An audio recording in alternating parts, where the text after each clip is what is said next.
Hi everyone, welcome to study word classes. तो friend, CTET जुलाई 2024 जो एग्ज़ाम 7 जुलाई को हुआ है उससे रिलेटेड बहुत ही इंपॉर्टेंट बात करने वाली हूँ कि अगर आपके द्वारा ओमार सीट में कोई मिस्टेक हुई है, क्योंकि ओमार सीट में कुछ लोगों के द्वारा मिस्टेक हुई है। ठीक है, तो इस पर हम बात करने वाले हैं कि अगर क्या क्या गलतियाँ हुई हैं जिससे आपका रिजल्ट आएगा या फिर नहीं आएगा, इस पर बात करने वाले हैं। साथ ही आपका अगर 82 आ रहा है, स्कोर बन रहा है, तो आपका सीटेड क्वालिफाई होगा या नहीं होगा, कौन सी कैंडिडेट हैं जिनका क्वालिफाई हो सकता है, इस पर बात करने वाले। साथ में आपका बीपीएससी तैयारी में मौका मिलेगा या नहीं मिलने वाला है, इस पर बात करेंगे। और सबसे इम्पॉर्टेंट जो है, अगर आपका बीएड एंड डीएलएड क्वालिफाई है तो आपको बम्पर भर्ती देखने को मिलेंगी।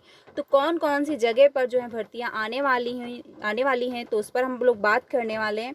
अगर आपका सीटेड क्वालिफाई होता है तो आप लोगों के लिए अच्छा खासा मौका होने वाला है।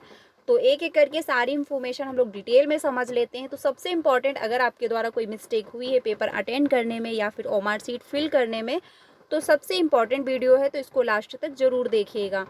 बात करते हैं सबसे पहले, अगर आपके द्वारा ओमार सीट में कोई मिस्टेक हुई है, मान के चलिए, जब सबसे पहले अगर होता है सबसे इम्पॉर्टेंट रोल नंबर।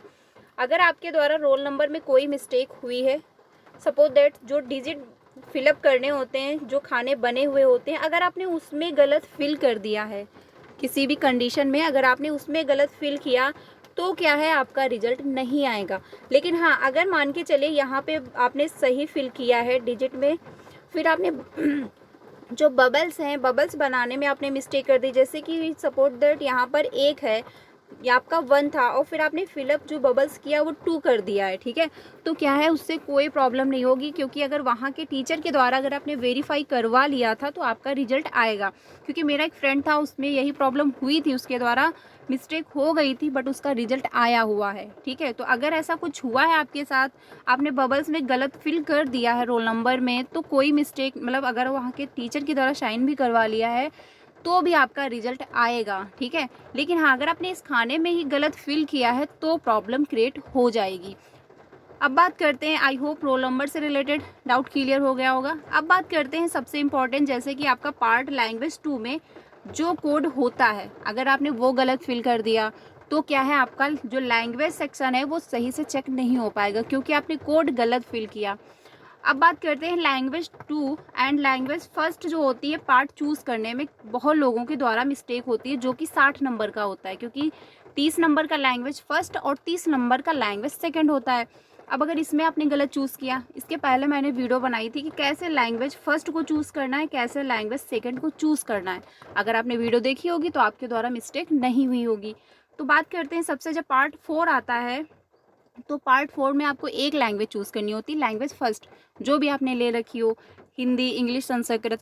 उसके बाद पार्ट 5 में आपको एक लैंग्वेज चूज़ करनी होती है जो कि सेकंड लैंग्वेज होती है, उसमें भी आपने जो चूज़ की हो, हिंदी, इंग्लिश, संस्कृत, ठीक है, आपको वहाँ से लेनी थी। तो अगर आपने लैंग्वेज में मिस्टेक कर दी है तो आपके 60 नंबर चले जाएंगे, और जहाँ 60 नंबर कटेंगे आपका रिजल्ट डाउन हो जाएगा। इस पर मैंने पहले भी कहा था, और मैंने ये भी कहा था, बहुत ध्यान से लैंग्वेज को चूज़ करना है, लैंग्वेज में मिस्टेक नहीं करनी है। क्योंकि अगर 5 मिनट वो आपके जा रहे हैं तो कोई बात नहीं, आप क्वेश्चन में मैनेज कर लेंगे, लेकिन लैंग्वेज को बहुत अच्छे से चूज़ करना है, ध्यान से रिलैक्स होकर देखना है। क्योंकि अगर वो आपने गलत चूज़ कर लिया तो आपके 60 नंबर चले जाएंगे, और 60 नंबर अगर किसी भी एग्ज़ाम में अगर आपके कट जाते हैं तो स्कोर डाउन होगा। ठीक है, तो अगर आपने लैंग्वेज में मिस्टेक करी है तो प्रॉब्लम है, इसलिए क्या करना है आप लोगों को, अगर ये सारी मिस्टेक हुई है, क्योंकि आप जानते होंगे कि मेरे द्वारा क्या गलतियां हुई हैं, तो अगर ये सारी मिस्टेक हैं तो आप नेक्स्ट सीटेट की प्रिपरेशन करना अभी से शुरू कर दें, अच्छे से प्रिपरेशन करना स्टार्ट करें, क्योंकि कंपटीशन अच्छा खासा होता है। आप सभी को पता है कि पेपर पूछने का तरीका, क्वेश्चन पूछने का तरीका काफ़ी लेंथी हो रहा है, काफ़ी हाई है। इस बार का एग्ज़ाम का जो पेपर हुआ है नॉर्मल था, बहुत ज़्यादा टफ भी नहीं था, बहुत ज़्यादा ईजी भी नहीं था, क्वेश्चन जो है अच्छे खासे थे। ठीक है, ये हुआ लैंग्वेज से रिलेटेड कि अगर आपने लैंग्वेज गलत चूज़ कर ली है तो 60 नंबर आपके चले जाएंगे। ठीक है, और अगर आपने लैंग्वेज सही से चूज़ की है तो कोई प्रॉब्लम नहीं होगी। अगर आपने लैंग्वेज सेकंड का कोड गलत फिल कर दिया है तो भी मे बी आपका रिजल्ट आ सकता है, इसमें कुछ कहा नहीं जा सकता। अगर आपके नाम में मिस्टेक वगैरह हुई है तो आपका रिजल्ट आएगा, लेकिन क्या है, आपको सही करवाने जाना पड़ेगा दिल्ली, जो कि काफ़ी दौड़ना पड़ेगा। अब कुछ लोगों को ये लगता है कि ईमेल के द्वारा हम सही करवा लेंगे, ऐसा पॉसिबल नहीं है, क्योंकि क्या आपको कई चक्कर वहाँ के काटने पड़ेंगे। इसलिए बोला जाता है कि जब आप ऑनलाइन फॉर्म करवाते हैं, फॉर्म फिलअप करते हैं, तो एक बार अच्छे से चेक कर लें। 1 से 2 बार अच्छे से चेक करें कि हाँ आपका नाम सही लिखा हुआ है, पेरेंट्स का नाम सही है, सब्जेक्ट सही लिखी है आपने, जो लैंग्वेज आपने ली है वो सही है फिलअप या नहीं है, तो सारा कुछ आप अच्छे से चेक करके फिर सबमिट करें। क्योंकि क्या है, अगर आप ऑनलाइन करवाने जाते भी हैं, मान के चलिए किसी भी कैफ़े पे, तो वो भैया आराम से अपना सबमिट कर देते हैं, उनको इतना नहीं, लेकिन आपकी जिम्मेदारी, आपकी रिस्पॉन्सिबिलिटी है कि आप अपने जो फॉर्म अच्छे से चेक करके फिर सबमिट करवाएं। ठीक है, तो अगर ऐसा कुछ हुआ है तो आपको क्या है, डेली दौड़ना पड़ेगा, 2 से 4 बार जाना पड़ेगा, तभी जाके उसमें सही हो पाएगा। ईमेल के माध्यम से ऐसा कुछ नहीं हो पाएगा, उसमें टाइम लगेगा, बट आपका रिजल्ट आ जाएगा। ये हुई बात। अब बात करते हैं कि आई होप आपके मार्कशीट से रिलेटेड सारे डाउट क्लियर हो गए होंगे। अगर रोल नंबर आपने गलत, जो बबल्स हैं उसमें अगर आपने गलत फिल कर दिया है तो कोई प्रॉब्लम नहीं होगी, आपका रिजल्ट आ जाएगा। ठीक है, अब बात करते हैं सीटेट में। अगर आपका स्कोर बन रहा है 82 या फिर मान के चलिए 80, तो अगर आपका 80 बन रहा है तो आपका 82 पहुंच जाएगा, क्योंकि 1 से 2 नंबर आपके बढ़ेंगे। जो आंसर किया आपने यूट्यूब से, किसी भी चैनल से मैच किया होगा, या फिर अगर आपने मेरे चैनल से मैच किया होगा, क्योंकि मैंने पेपर 1 एंड पेपर 2 के दोनों के एनालिसिस किए हुए हैं, प्लेलिस्ट बना दी है सारे सब्जेक्ट की, तो जाकर के ज्वाइन कर सकते हैं। ठीक है, तो अगर आपके 80 आ रहे हैं तो आपके 82 पहुंच जाएंगे, कोई दिक्कत नहीं होगी। बट हाँ, आप अपने स्टेट में अप्लाई कर पाओगे, अदर स्टेट में अप्लाई नहीं कर पाओगे। अदर स्टेट में डालने के लिए फॉर्म को क्या है, आपके 90 नंबर होने चाहिए सीटेट में।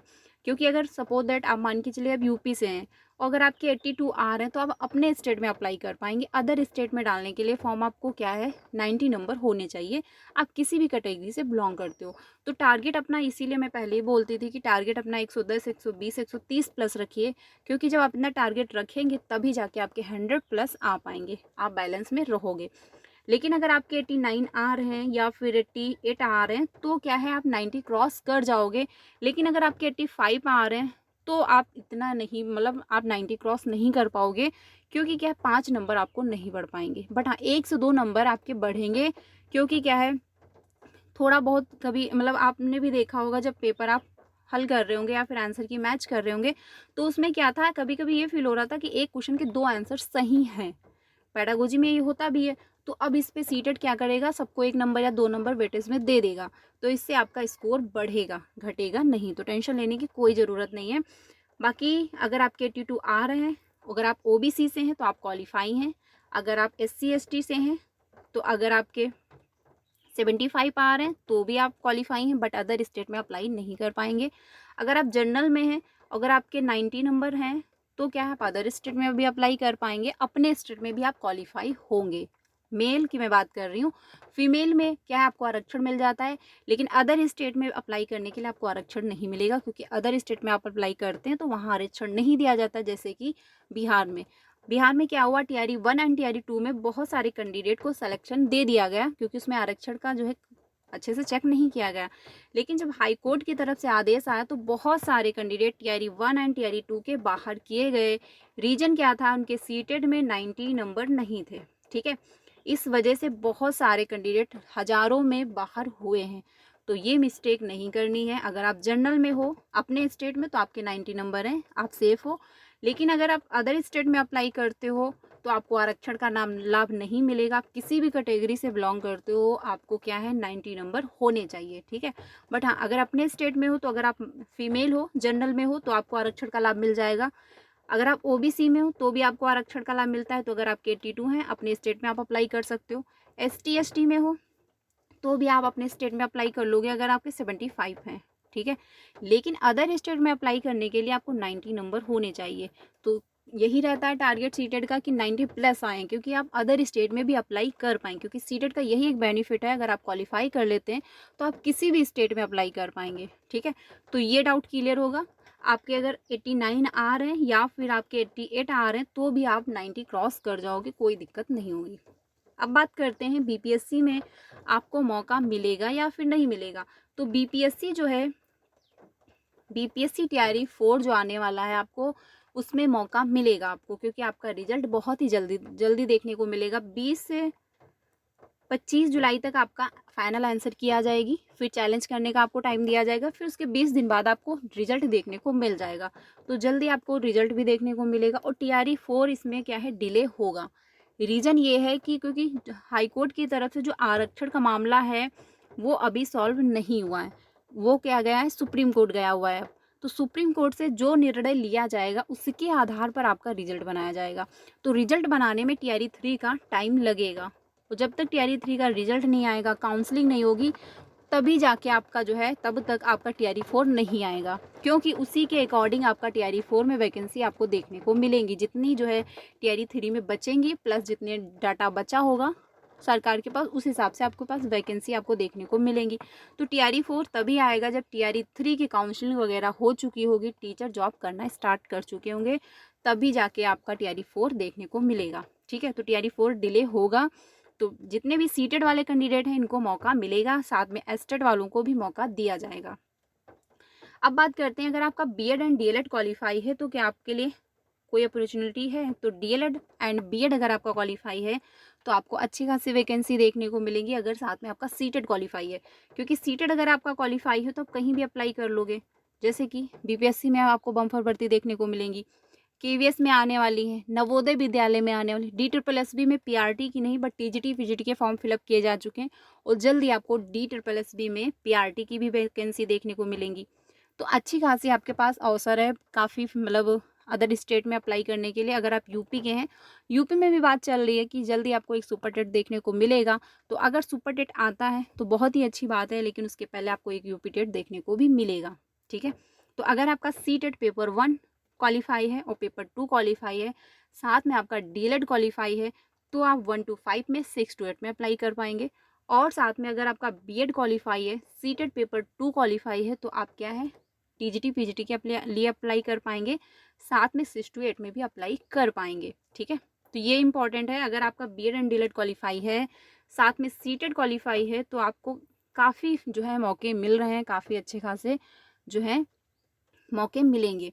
क्योंकि अगर सीटेड नहीं क्वालिफाई है तो आप कहीं भी अप्लाई नहीं कर पाओगे। सीटेड क्वालिफाई होना बहुत ही ज़्यादा ज़रूरी है। तो अगर आपको फील हो रहा है कि मेरा क्वालिफाई नहीं हुआ है इस बार, या फिर कोई मिस्टेक हो गई है ओमार सीट में जिससे मेरा रिजल्ट नहीं आ पाएगा, तो आप अभी से अपनी प्रिपरेशन करना शुरू कर दें, धीरे धीरे प्रिपरेशन करना स्टार्ट कर दें, खुद के नोट्स बनाना शुरू कर दें। क्योंकि क्या है, 1 महीने या 1.5 महीने में इतनी अच्छे से प्रिपरेशन नहीं हो पाती है, क्योंकि सिलेबस जो है सोशल साइंस आपने देखा ही होगा बहुत ज़्यादा लेंथी होता है। तो सिलेबस ज़्यादा है, इसलिए थोड़ा सा समझ के चीज़ें पढ़नी होती हैं सीटेड में।